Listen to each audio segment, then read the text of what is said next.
I am currently in the process of decluttering. I've been using my room as an art studio because we live in a shared space. And so I thought, well, I'll be able to paint in this room like when my husband is busy doing other stuff and I don't have to worry about taking up the kitchen table and putting stuff away. And so I was painting in that space. And I realized that it was getting out of control. Like, not getting, it was out of control. Like, I had so many paintings, not just paintings I was working on, but I was also putting paintings over in that corner next to my bed as storage because that's where all my stuff was. And when I see things out in the open, it helps me to just be able to make use of it. And so I started listening to this decluttering channel today, Dana K. White, and she mentioned a concept that I had never thought of. If you're trying to get your space in order, get it under control, then when you pick up something, ask yourself, if I were to look for it, where would I look for it? And then go to that place immediately and put it away. So that's what I've been doing. And I kind of went down a rabbit hole and I've been putting a lot of stuff away, getting rid of some stuff and getting stuck in some areas. And I'll link her videos in the description because I think it will be helpful for anyone who is creative and has a cluttered mind and a cluttered space. So I'm actually in the secondary space now. This is an old coffee table. And we got this when we first got married almost 25 years ago. This was it might have been the only piece of furniture that we bought brand new because everything else was given to us. So these paintings were in my room. And there's even more stored next to my bed because the closet is full. And yeah, the closet is also full with like old drawings and my clothing, of course. But so I'm using this table as storage. I think this drawer is broken. Yeah. But this one opens. It has paintings from like when I was teaching. And actually what I would do is I would paint along with everyone else. And sometimes I would do a painting before I actually taught the paint and sip, just to go through the steps. And then I would do another one along with everyone else. So I have some doubles. And here are some other paintings that I have stored in this drawer. And that's what I like about this, even though it's really damaged, is I can store things in here. And actually, I might paint over a lot of these. You know, if I'm not using them or doing it, you see, this is a duplicate.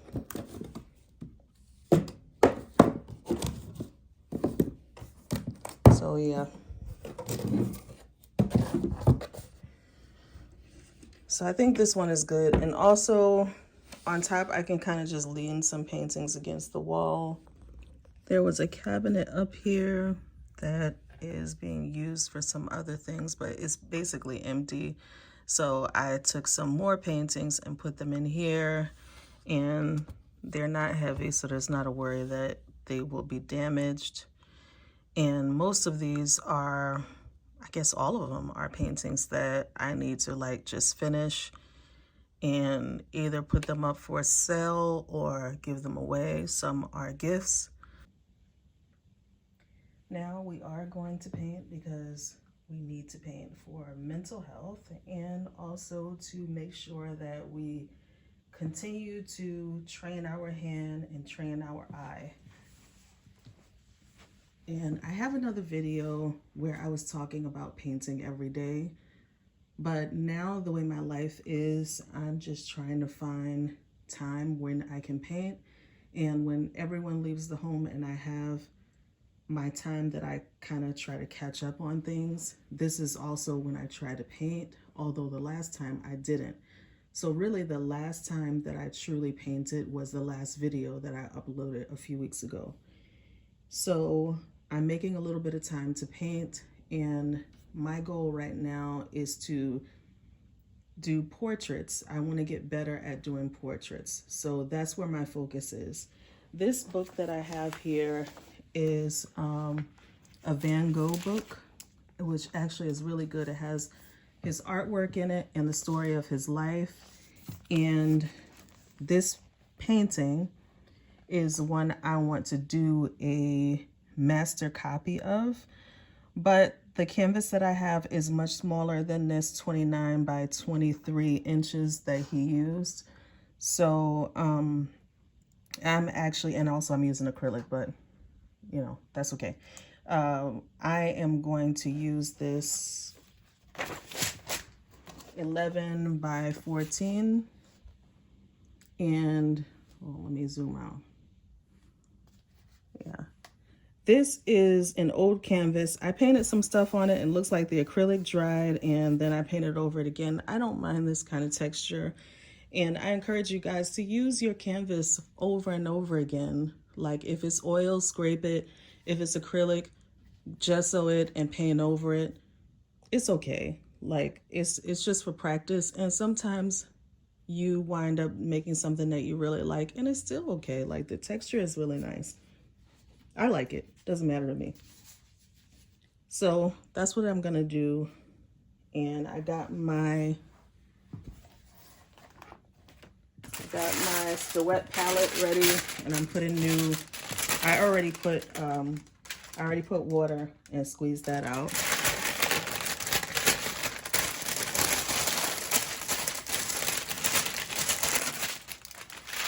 And kind of fold this so that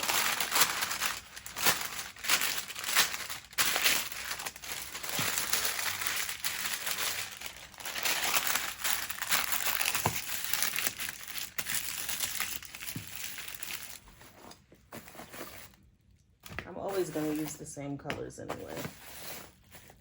The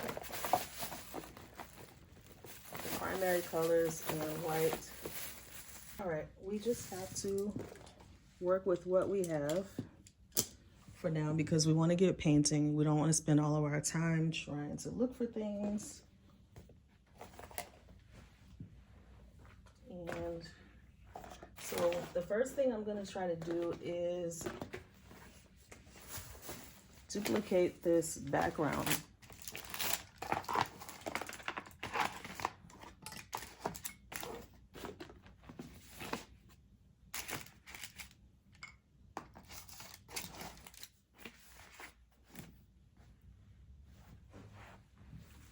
Now, actually, when I look at it, it looks like he has a dark green, sort of. I don't know what color green that would be in the background.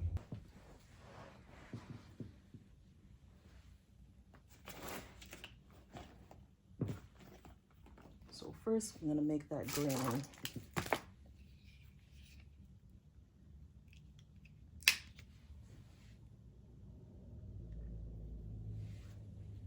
We got our blue here and yellow.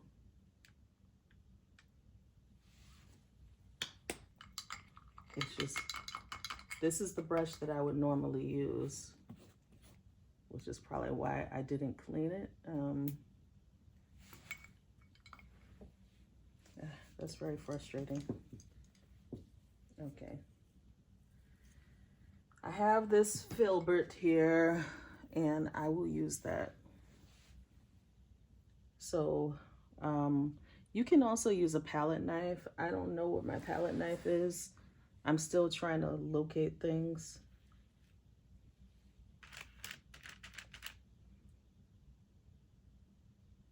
So I want it to be dark.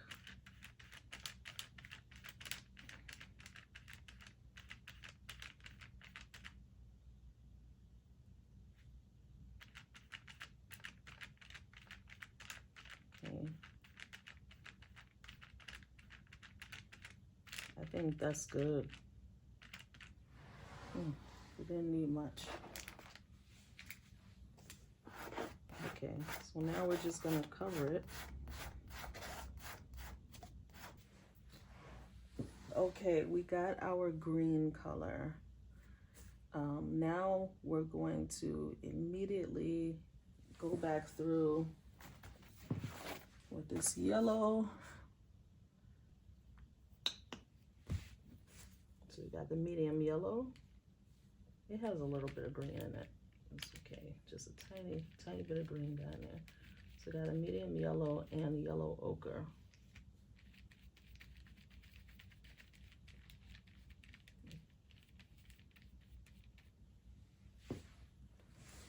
With a little bit of the green. So now we'll just make these shapes with our brush.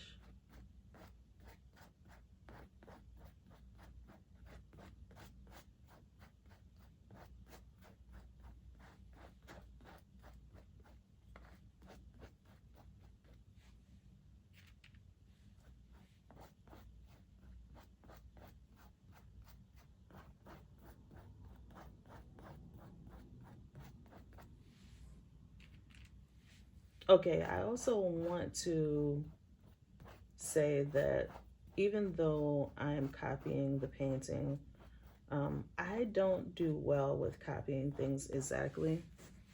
Like, it's just not me. And I know that, you know, if you want to do portraits better, you should try to get as close as possible.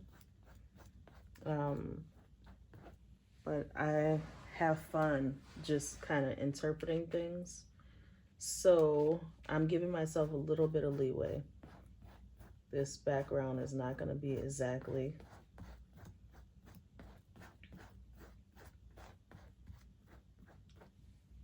Especially as I'm filming, because that would just take way too long. So let's just say we're using this as inspiration.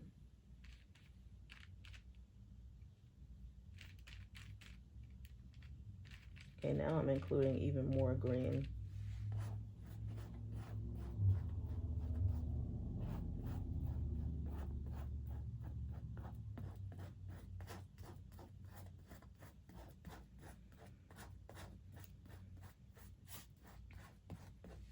And it is important, as you're trying to get better with drawing portraits, try to examine what you see the quote unquote master artists doing, the ones that are, you know, that we celebrate now because of their technique. Some of those artists are also living. It doesn't have to be all the artists who are gone. It can also be living artists. And so you just want to try to examine their work and try to understand their hand.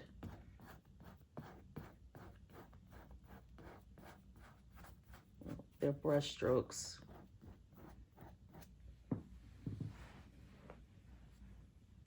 And you can see Van Gogh is really different for his time, even in the time of the Impressionists.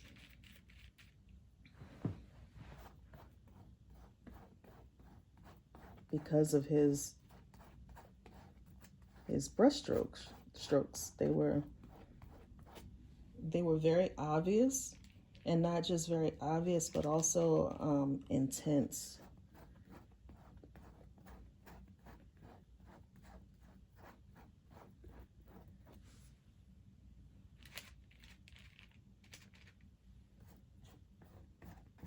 And don't just pick master artists, but also pick your favorite ones. The brush is just slipping out of my hand. Pick your favorite ones and try to understand what they were actually doing. Like, look very closely. Look the way an artist looks.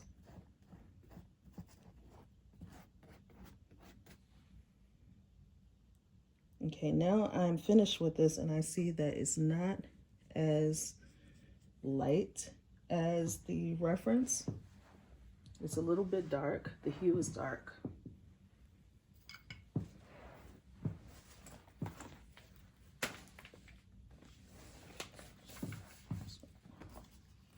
Let's put them side by side.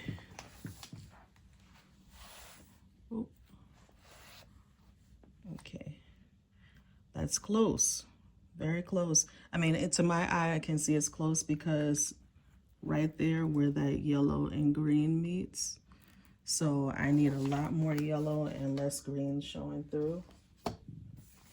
And I need more of the medium yellow.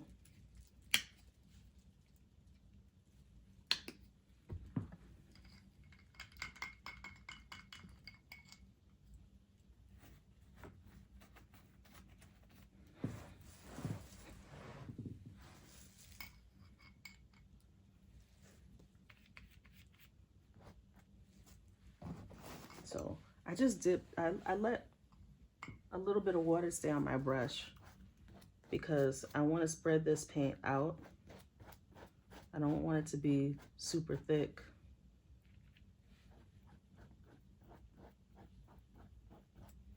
And you see my green is still wet because it's blending in.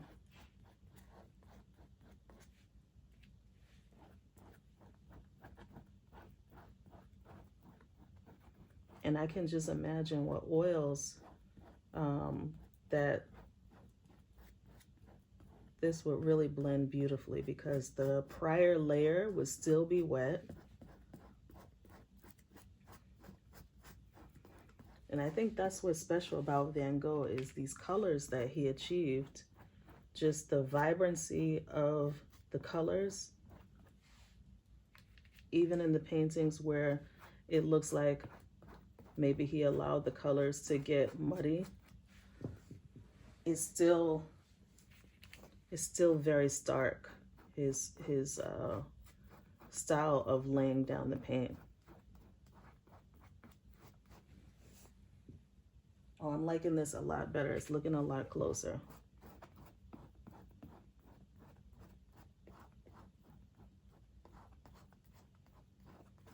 Also, if you have trouble with like color theory and understanding how these concepts work, such as value and light and form, if you have trouble with those things, doing these copies will help you a lot because they learned it, right? That's why their work is celebrated, because it's so inviting to the eye.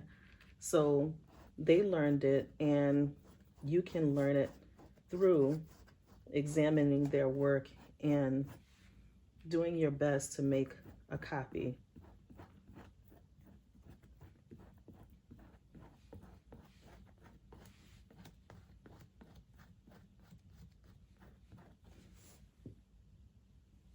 Okay, we are getting there.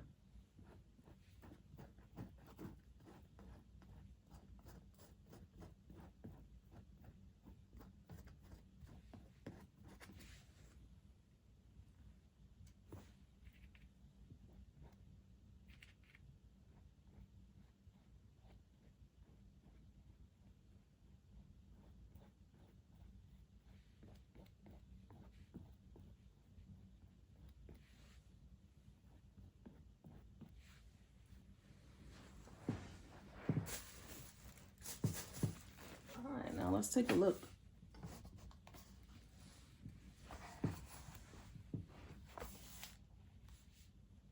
Much better, much better. I could even leave it to this because this is acrylic. And actually, as I'm looking closer, I'm seeing some sort of ochre hues and perhaps some titanium white that maybe he mixed with ochre. I'm gonna try to imitate the things that I see. Don't be afraid to just keep correcting things. What you're doing is you're training your hand, you're training your eye to notice things. And it's kind of like if you walk into a room and the room is dark. Your eye needs time to adjust. And I have this lamp in my room that it really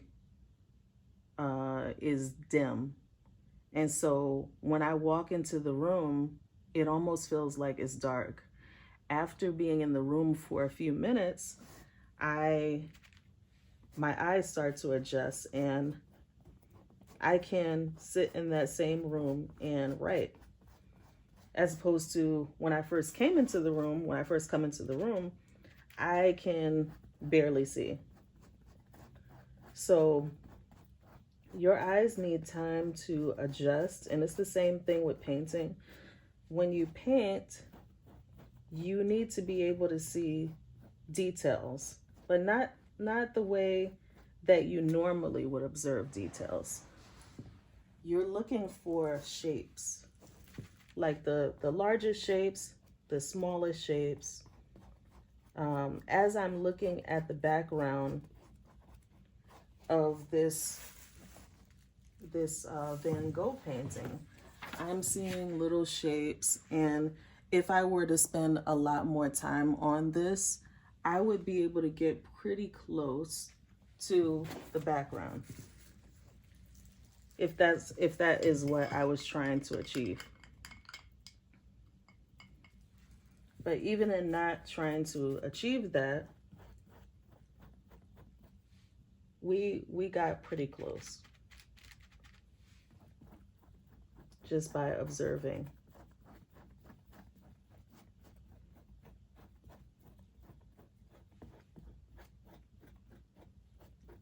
Observing closely and giving your eye time to adjust. And then you can see things. Instead of just seeing the whole, you see it broken down into smaller and smaller shapes.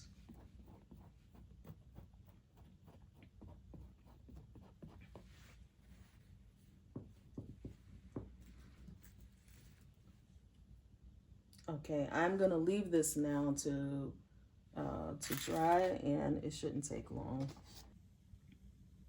Now it's time to draw out our reference, and let's see how close we can get. I'm sort of intimidated by this, but let's tackle it.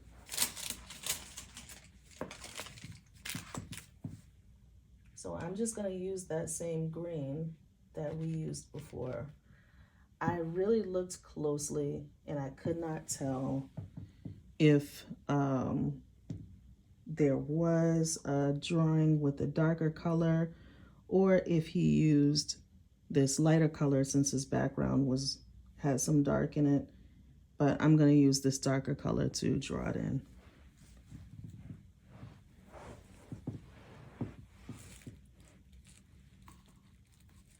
And normally, if you are drawing something, you want to make sure that it's not lying flat like this, because you will get some distortion. But just so you guys see how I'm doing it, I'll risk some distortion. So her face is actually kind of a tight portrait. So it starts about right here.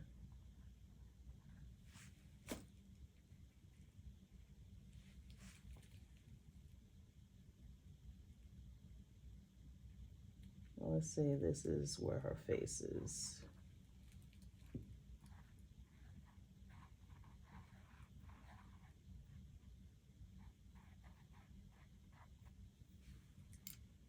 And put a little bit of water on my brush.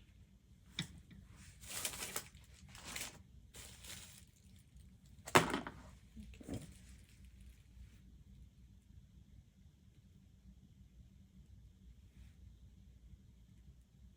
And let's go ahead and put in the torso.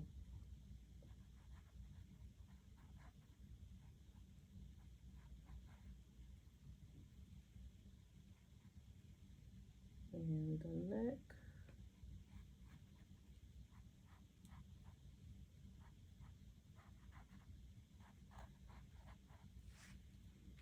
What's interesting is that um, I'm copying a painting from a picture, but Van Gogh would have been drawing this from life. And you can see he made a sketch also of this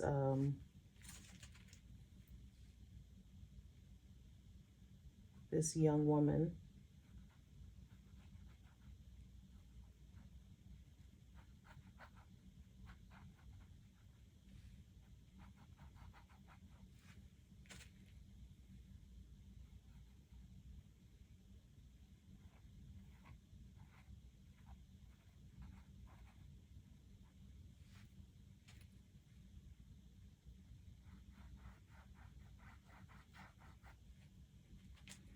So after I finish this, I am going to um, put the drawing upright and make sure that it's not completely distorted.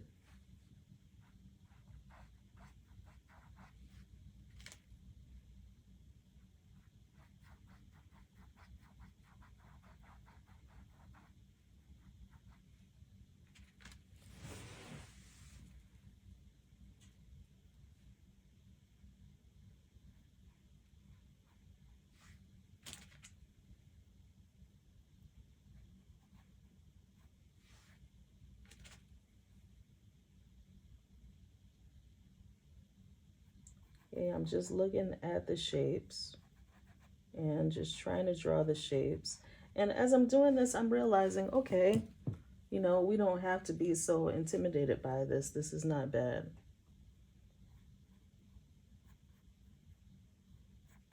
It's all about looking and just, you know, obviously I have some practice with this, but you can definitely do this.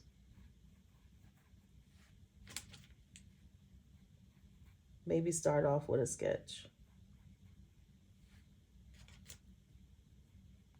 Just as Van Gogh did. For some reason, her hand is gigantic. I am allergic to sketches.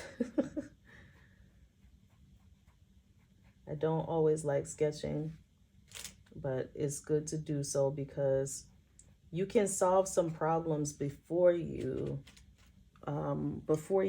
take it to the canvas. You can solve some proportional problems and just some knowledge gaps that you might have. There might be something that you need to learn in the moment, and having a sketch beforehand will help you with that. Okay, so the chair here.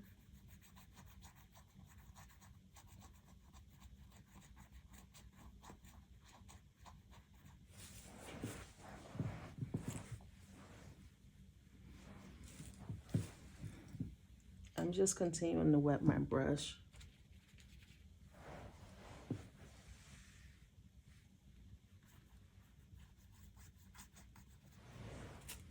Another thing I want to mention too is don't feel like, oh, because I'm painting with acrylic, I'm not a real painter.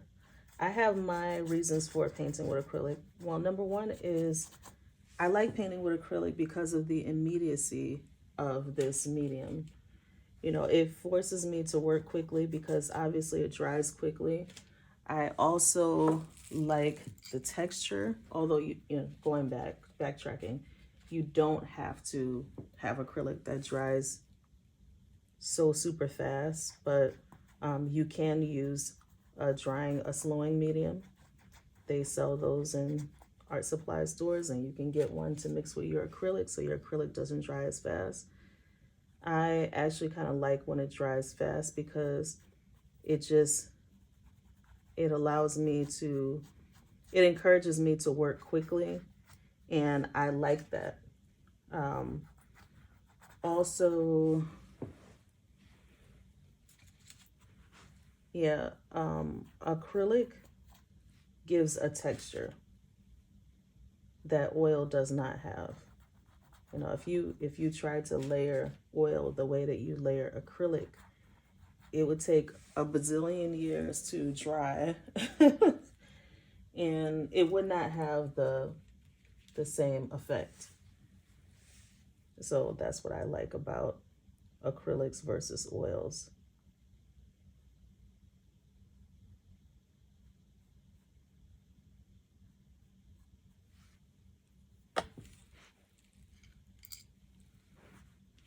And oils,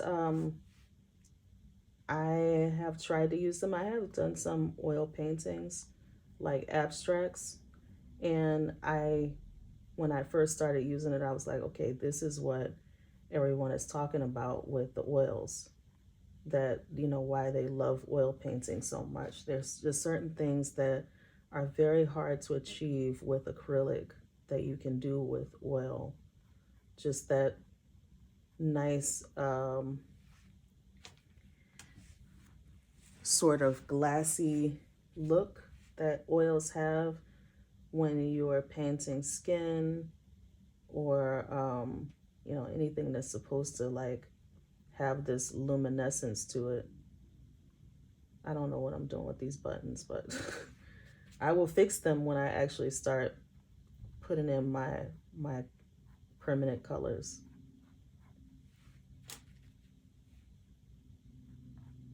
But yeah, oil is good for that. However, um, you know, some people are not able to use oil paints because of allergies, asthma, things like that. And I found when I was using oils that I was having some very severe breathing issues and allergies and headaches. So I stopped using oils. Now, I have not tried other kinds of oils. There's all kinds of stuff on the market, even for people who are sensitive to it. So I'm not totally writing it off. And if you're wondering, what are you doing with these stripes? I'm just getting the idea of it onto the canvas. And I feel like once I get the idea up, you know, just the basic shape of it, of things, then I can edit as I go. But if I don't have the idea up there, then, you know, everything feels very intimidating.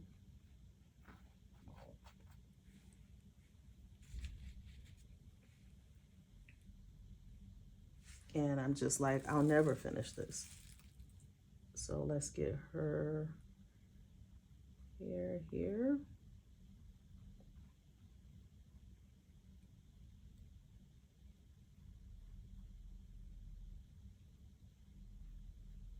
I should have done the face first. I mean, instead of going over there to do that ear, because then it's going to be extra distorted.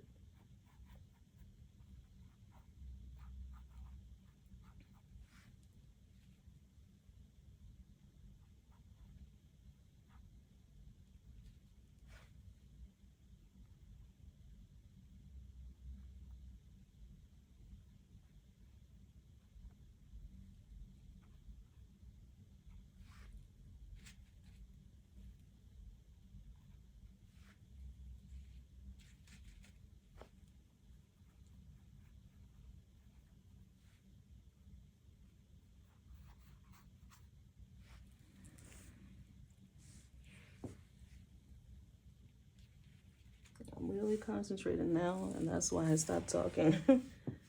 But yeah, right now we're just trying to make sure we get the shape of the hair right.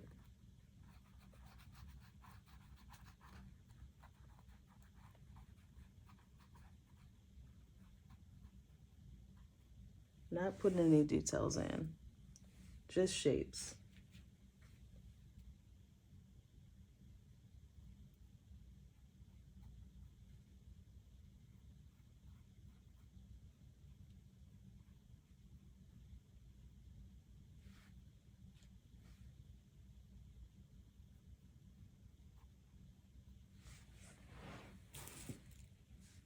Okay, so I think we got pretty close. There is going to be some cleaning up of this, obviously.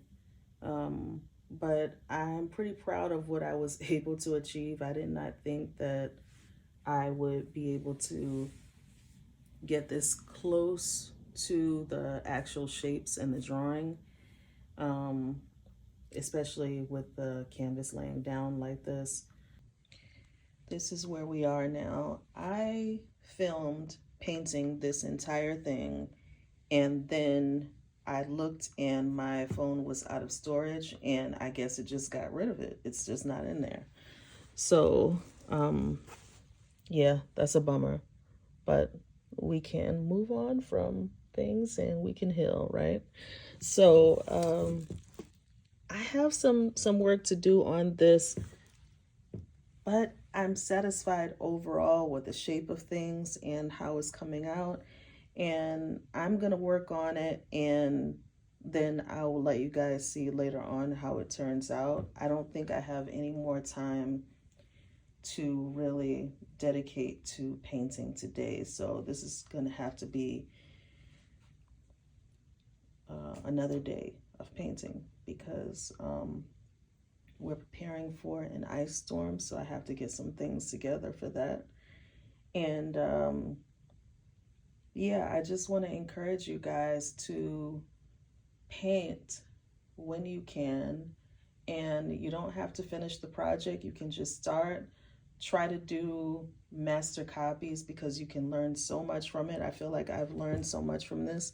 This is really outside of my wheelhouse. It's not the style or the composition that I would normally do, but I'm liking the way it's coming out, and I can see that there's some problems that I'll be more than capable of solving in this painting. And you can see my colors came out much darker from this printed version. So I might lighten the background just a little bit, but so far I like the way it's going. You can see the appeal of Van Gogh's compositions, these tight portraits, but also these vibrant colors and very stark lines. It's very appealing to the eye. So we can learn a lot from copying these things, and I'll see you guys in the next video, and happy painting.